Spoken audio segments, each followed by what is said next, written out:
Two brown carbonated streams dripped from the corners of Lee Beacon's mouth. His neck craned back, his head tilted to the sky as the sun reflected off his cloudy eyes while he pushed the red plastic cup against his lips and poured the remnants of his drink down his throat. He crunched the cup flat against the table, wiping his mouth and smacking his tongue against his lips. Just a slivering whiskey in this, right? Diego and I cheated glances at each other from the corners of our eyes before returning to him on the other side of the picnic table.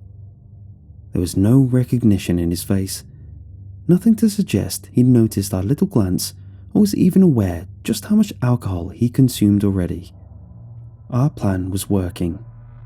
A little nudging, a little banter between young men to peer pressure the religious 20-year-old who'd drunk perhaps only a handful of times in his life to have a few mixed drinks at the church barbecue after Mass one fine Sunday afternoon.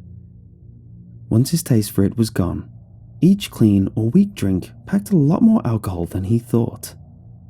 His tongue had already loosened, so much that it was literally dangling out of his mouth. I glanced over my shoulder, back towards our church. St. Augustine's yellow-rounded steeple cast a shadow that fell neatly over the area we sat and all the way to the old cemetery beyond us. We'd managed to situate ourselves on the farthest bench from the barbecue and therefore the safest place for interrogation. Kids ran around, screaming and laughing in the main area by the grill. Adults stood in clusters with Bud Lights and hot dogs in their hands, all of them unaware that we'd isolated their do-gooder golden boy and gotten him the drunkest he'd ever be. An afternoon cookout wasn't an uncommon Sunday event for the little Catholic community outside Hebronville. They'd put one on every 3 or 4 weeks at least. It's the kind of thing that happens in a small community in rural Jim Hogg County. The kind of place where you know everyone in town and notice when someone skipped out en masse for the week. The kind of place where you grow up and get the hell out or stick around and waste away until you die. Diego filled another cup for Lee. It was a new one he'd had hidden on the seat next to him, with its bottom lined an inch deep in whiskey before filling the rest with Coke. Perhaps we'd pushed the limits already. I grabbed his arm and stared at him. He shook away and turned to Lee with a smile and held the cup out to him. Lee grabbed it, but hesitated before drinking. He squinted and swirled the mix around inside his cup. "There's alcohol in this," he said. "No, senor," Diego answered. "Classic Coke. I can smell it. Almost makes me want to throw up." "Only a sliver, Lee. Don't be a baby about it." Lee turned from Diego to me as if he was stuck in some kind of good cop, bad cop routine. I didn't know what to say, so I just nodded. As insignificant as the gesture was, he took a tiny sip and coughed nearly the whole thing back up. "Too strong," he said and set the cup down on the table. I tried to think about how such a character could have brought himself to do what we suspected him of. How could a skinny white boy with a short crew cut neatly combed, spending most of his time at work or volunteering at the church, bring himself to commit such a crime? The Beacons were one of the most clean-cut, well-to-do families in town. Everybody knew their name.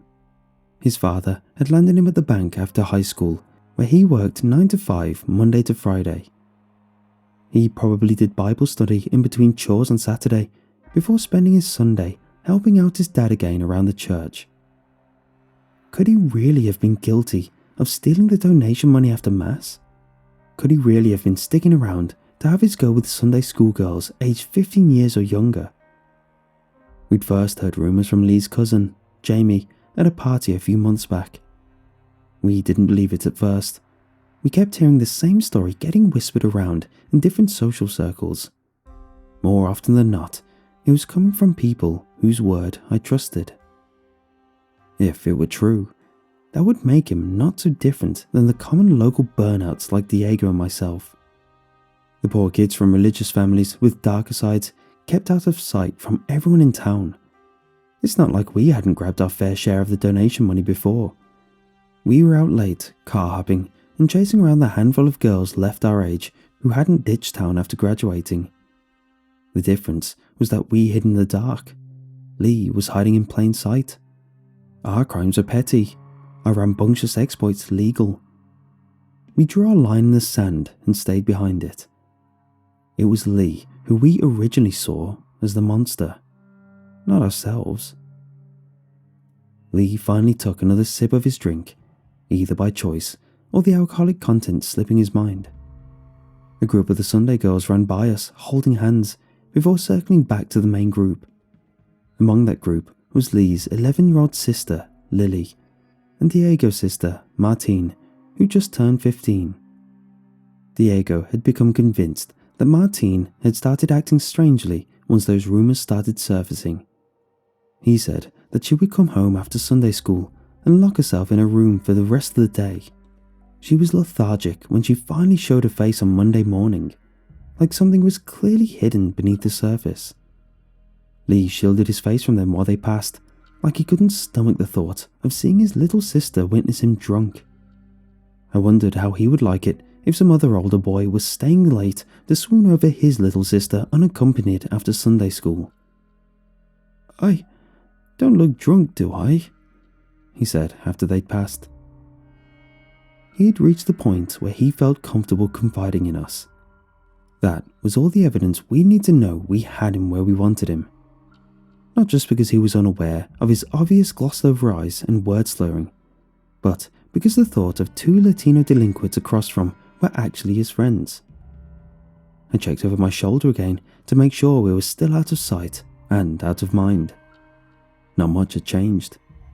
The same kids played over by their parents, adults still chatting amongst one another. Father Gamazi made his rounds with his hand on his stuffed belly. He always made sure he had a chance to chat with everyone. Even Mr. Beacon laughed with a beer in hand while he stood over the grill. I tapped Diego on the knee.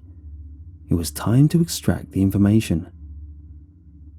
"So, Lee," Diego said, "I hear you're still spending most of your Sundays around here. Never bail out like the rest of us." Lee pressed the tired face into his palm, his head tilted from side to side. "Volunteering my whole life. Probably will take a bigger role like my pops pretty soon." "But you're 20 now, right? Not like you're gonna have a whole lot of fun. You must be into other things outside work and the church." "My faith is my life." "But what do you really do?" I interjected. "It's just a small church. Can't be much work. Not enough for you to hang around for hours every Sunday." "There's lots of work. Have to clean up after Mass, get everything back in order.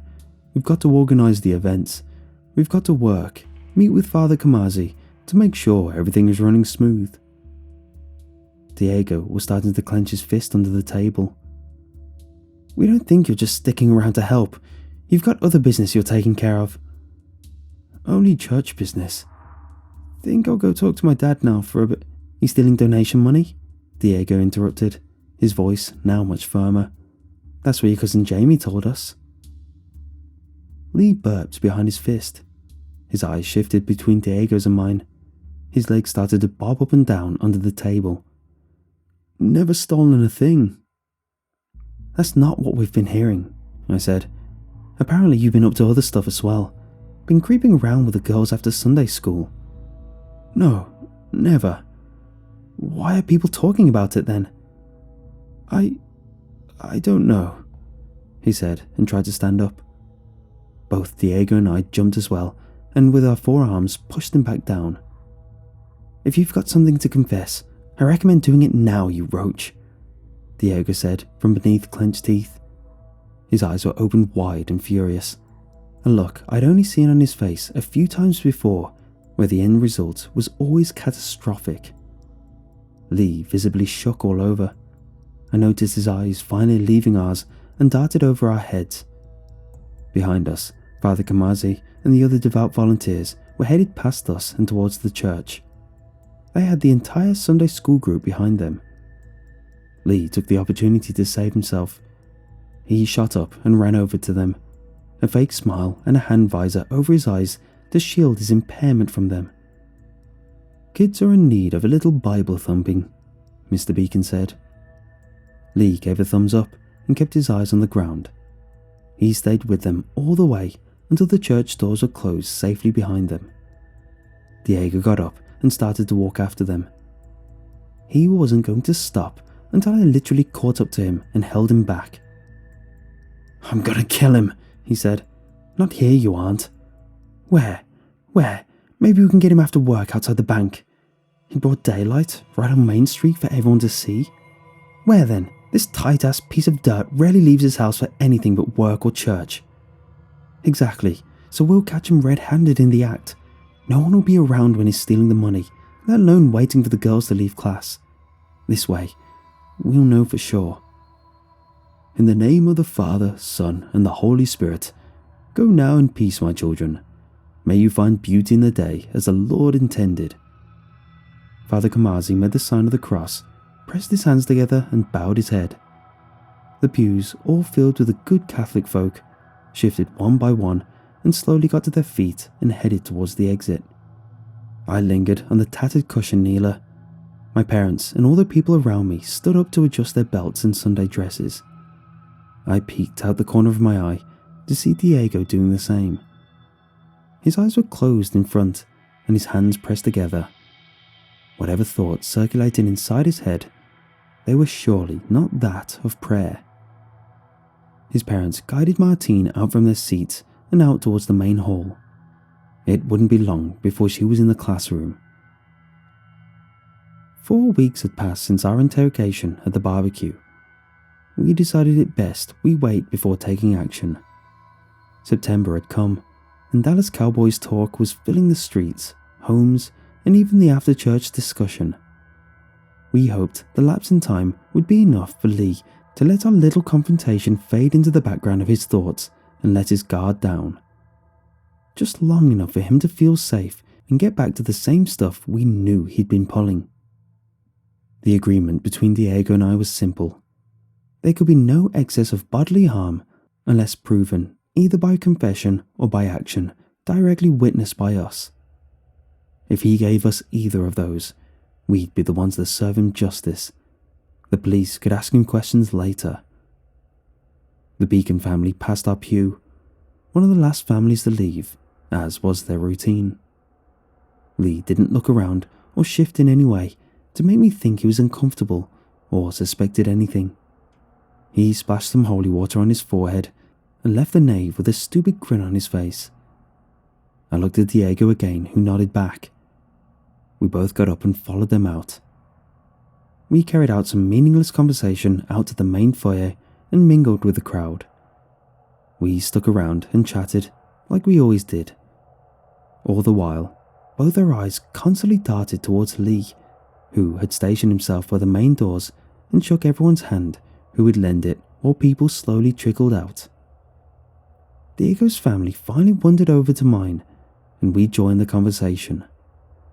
Our parents joked about how they'd both managed to raise such lazy young men who were still hanging around the house and hadn't yet managed to land themselves full-time jobs. We both smiled and played along, knowing they would faint if they knew even the slightest semblance of who we were in our private lives. The things we had done already, the things we would do that day. Not the good Catholic boys we were intended to be. Diego started our pre-rehearsed story and told everyone that we were headed out. We were going to drive back to his place and play Madden until the actual game started at 1. His parents would be out of town visiting his grandmother that day, and Martine wouldn't be back until 3 p.m. when Sunday school ended. We'd allowed ourselves more than enough time to get our job done and get back before anyone could suspect us. Diego had even left the TV and Xbox running in his room, as if it would serve sufficient evidence we'd been there all along. We headed out into the parking lot and into Diego's silver Ram. We sped out of the parking lot and down Country Line 17 and back towards his house. He pressed hard on the gas, trying to put as much distance between us and everyone else as he could. When we were safely out of sight from any car, he pulled into one of the side roads and then off into a little wooded area. There, we waited patiently, chewing tobacco and dragging cigarettes, while the familiar churchgoers' cars passed us on their way back home.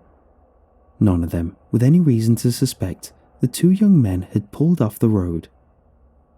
We couldn't wait too long. We had to head back before Lee had time to do whatever it was he was going to do. "Go," I said, and tossed my cigarette out the window. I was pretty sure that everyone had already passed. One of the advantages of living in such a small place where you could recognize everybody's car. Diego turned the engine on and started us back towards St. Augustine's. Neither of us said a word for that portion of the ride. The old vehicle creaked and moaned as we sat in silence. We were focused only on the task at hand. Diego pulled the truck off the road before we reached the lot and steered us behind some bushes that ran along the back of the cemetery. From where we were, we should have been totally out of sight from the church. "Ready?" Diego asked. "Ready to keep your cool?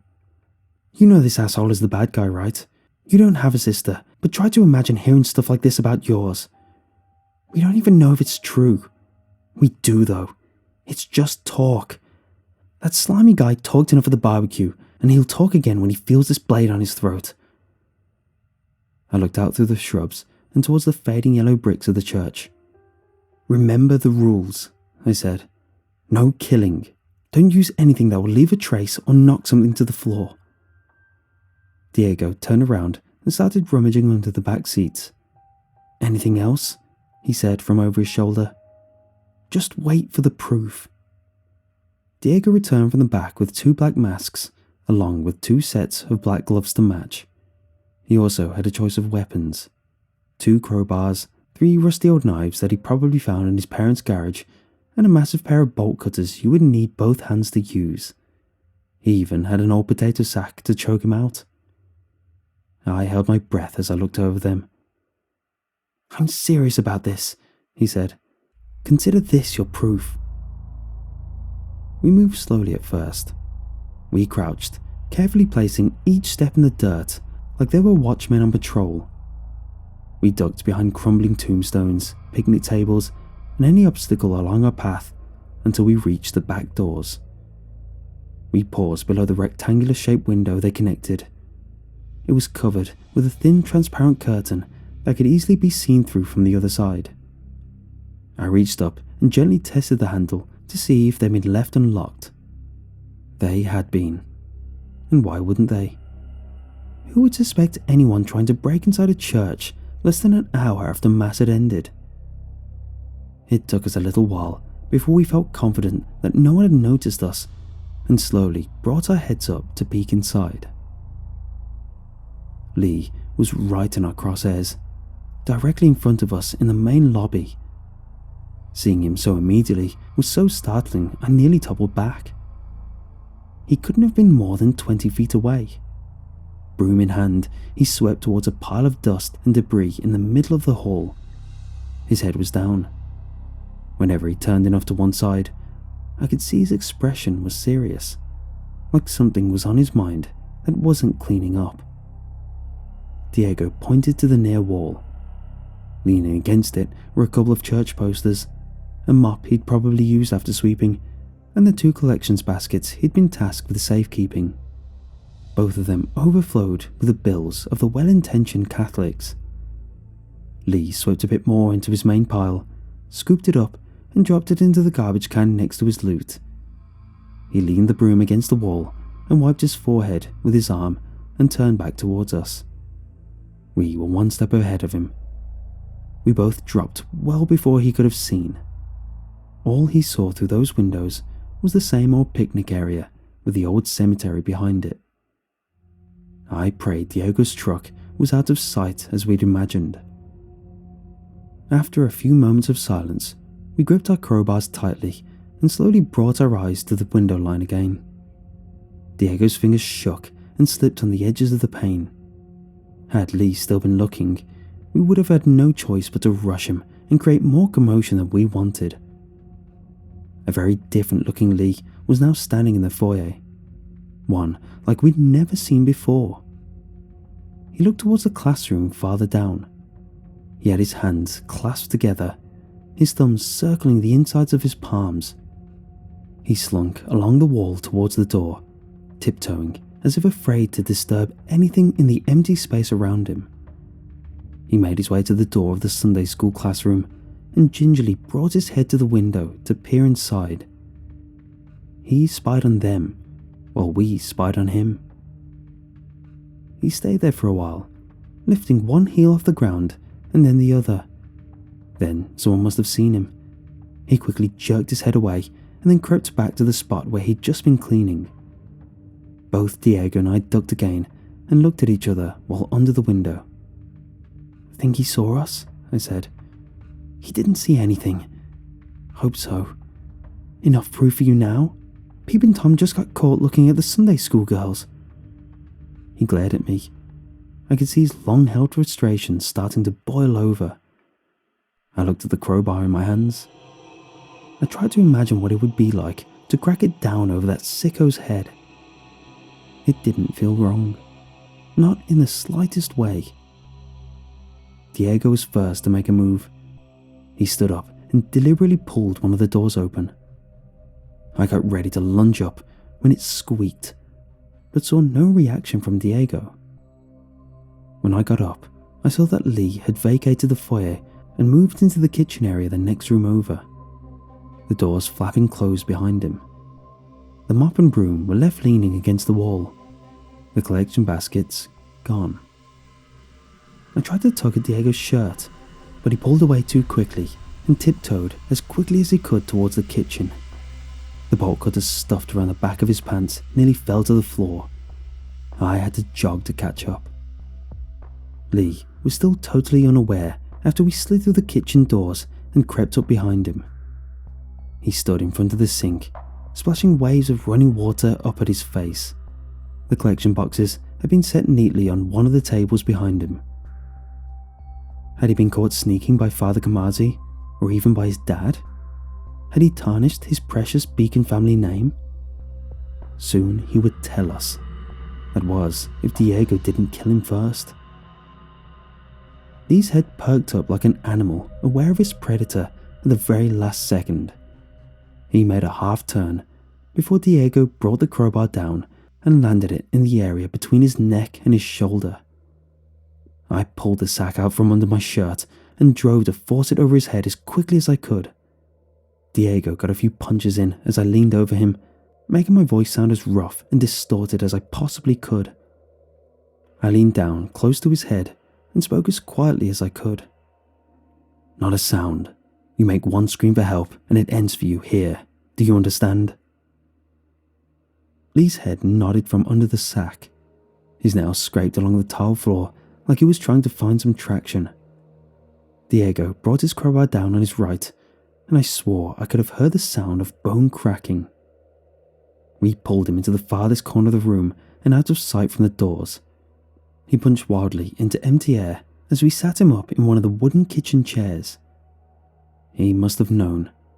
Who else could have done this to him other than two criminal delinquents who tried to force information out of him only a couple weeks before? Diego hit him a few times in the midsection with his crowbar. He recoiled, taking the blows, and screamed into the sack one last time before I punched him right in the gut as hard as I could.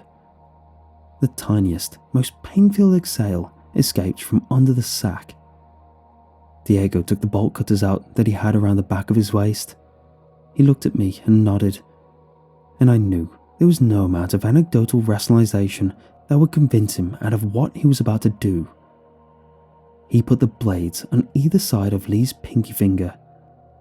I went around behind him and put one arm over his mouth and the other over his chest to keep him from squirming. I felt his mouth open wide into my hand. The sound barely went more than a couple feet. The crotch of his pants got all wet, and he struggled with whatever strength he had left inside his body. It was a smooth motion, easier than I thought it would be. Diego pressed the handles together with all his strength, and Lee's finger cracked and bent until it was severed and laying on the floor, twitching in its own pool of blood. He thrashed harder than before. He kicked and tilted to either side so much that he pulled both of us over. On the ground, Diego punched him over and over in the chest and the head. Lee kept fighting until he was too damaged to continue. His kicks and screams became weaker. The blood still poured all over the floor and soaked the legs of our pants. It was over.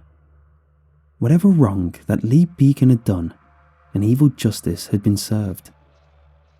I pulled myself to my feet. My arm hurt so badly from the fall.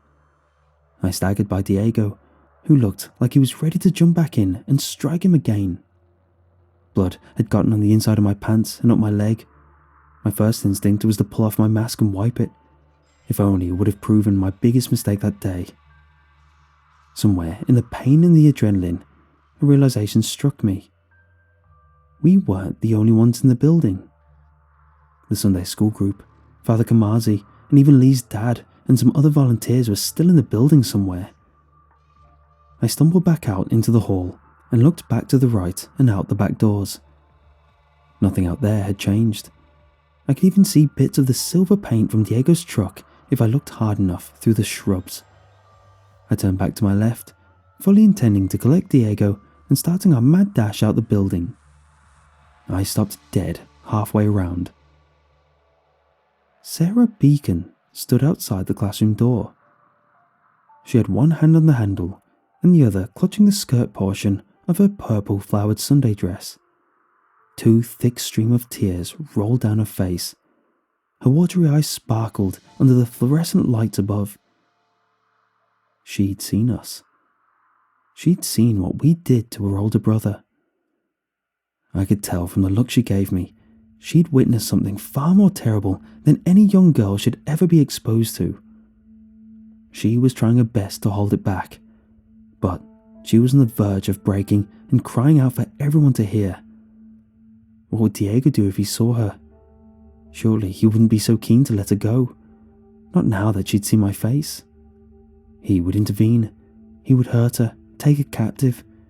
Even worse, depending on how much adrenaline he still had coursing through his veins. He might even kill her.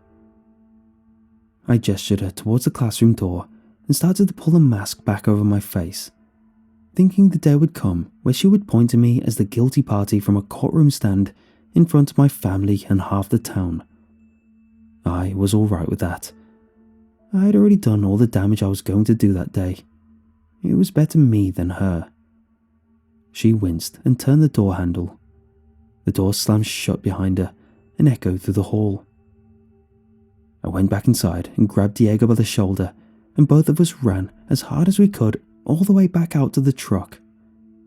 We were out on County Line 17 and back at Diego's place in half an hour, watching the Cowboys game without anyone, except for Sarah, ever knowing. Pebbles cracked and split out from underneath my tires. The truck bobbed up and down when I pulled off the road and into the little flat behind the bushes, now 18 years overgrown. They stretched nearly as tall as some of the old trees behind the graveyard and completely blocked my sightline of the church. I parked in nearly the exact same spot that Diego and I had all those years ago. I had the day of my return penciled on my calendar for longer than I could remember. I was as ready as I was ever going to be. Lee Beacon died from his injuries the day we beat him and cut off his little finger. There is no escaping the fact that never a single day will pass where he doesn't pass through my mind at some point in time. Sometimes I see his face, flushed red with mixed alcohol beverage running down the corners of his mouth. Sometimes I see his nervous face while he peered in through the window of the Sunday school classroom. Sometimes I simply picture what his face must have looked like under that sack after we struck him over and over. I opened the door and stepped onto the dirt and scattered patches of grass. I wondered how long it had been since someone had stood in that spot. Perhaps it was the police who scoured the area after being called unseen. They never traced any tire marks in the dirt back to Diego's truck, even though they arrived at the church approximately 35 minutes after we'd left. Neither Diego nor I served a single day in jail for our heinous crime. We never even dealt with the slightest bit of suspicion, nor were we on the radar in any capacity. This was due, in large part, to the fact that Lee was not the only murder victim found inside St. Augustine's church that day. he was only one small piece to an even greater and perplexing atrocity that occurred within the holy confines of that building. The whole thing was so big, so shattering, that any trace of us would have only become an irrelevant detail in the grand scheme. The South Texas heat was hard to readjust to. The air was sticky, and I was already sweating by the time I reached the old graveyard and walked in between the tombs, not kept up and now nearly 20 years further aged. I stopped in front of the Beacon's graves. They were the last two to be buried in the yard. Lee was 20, and Sarah only 11. They were too young to be taken from the world, both of their blood forever stained upon my hands. A surge of sadness engulfed me. I had to turn away. I had to put my hands on my knees, trying to suck in long gasps of air to slow my heart rate. I looked towards the church. Its formerly yellow bricks were chipped and browned. The windows were mostly boarded over, except for a few spots where the slats had been peeled off or cracked. The back door, the same one we'd peered inside to see Lee spy inside the classroom, had been replaced by two large steel ones, forever chained and bolted shut. Perhaps if we'd gone to prison, then I'd have the chance to make peace with myself. At least I'd be able to accept the fact that I made the conscious decision to beat Lee to death and deserved to spend the rest of my life in jail, if not the electric chair. I had a chance to save a life immediately after taking one that day. If I'd done something when I saw Sarah Beacon outside in the main foyer with my mask off and tears spilling down her face, she might still be alive. Of course, at the time, I did think I'd saved her by ushering her inside the classroom before Diego could discover that she'd seen my face. Those tears in her eyes were not brought on by witnessing what we did to her brother in the kitchen. She may not have even seen us at all. She cried because of the fate she knew she awaited inside that classroom. In there, she fell at the hands of truly evil men wearing more devilish masks than Diego and myself. The police arrived on scene, not because someone had discovered Lee's body and called them. They arrived after a tentative call had been made before we'd even pulled the truck into the spot behind the bushes. It was a seemingly harmless call about the idea of potential wrongdoing inside the classroom made by none other than Lee Beacon before we got to him. Lee wasn't guilty of what we thought he was. Quite the opposite was true. Lee was the one person who knew about what was really happening behind closed doors to the little girls and boys at Sunday school. He wasn't staying late to pocket donation money and make his rounds with girls underage. He was staying late, trying to stop something terrible from happening from the same men who manipulated him his entire life. It's only coincidence it all happened the same day that we came for him. All 12 children's bodies were found, strewn over the carpet of the classroom floor. Their little limbs lay at the sides or flopped over little plastic chairs. All of them showed signs of some form of physical abuse, noticeably worse in some, before ultimately dying from the same poison in their veins. A half-full pitcher of toxic fruit juice was left sitting on the teacher's desk. Father Kamazi and Mr. Beacon, the two most devout members of the church, were discovered on the altar. They were later found to be responsible for what had taken place that day. They were blamed for the children's murders as well as beating Lee to death. Spilled plastic cups of the same drink were found next to their bodies. God gave me a chance for redemption that day. I could have saved Sarah's life. Maybe I could have saved them all. Instead, I was only there for murder and fled like a coward the moment my life was in jeopardy. There will be no forgiveness for me.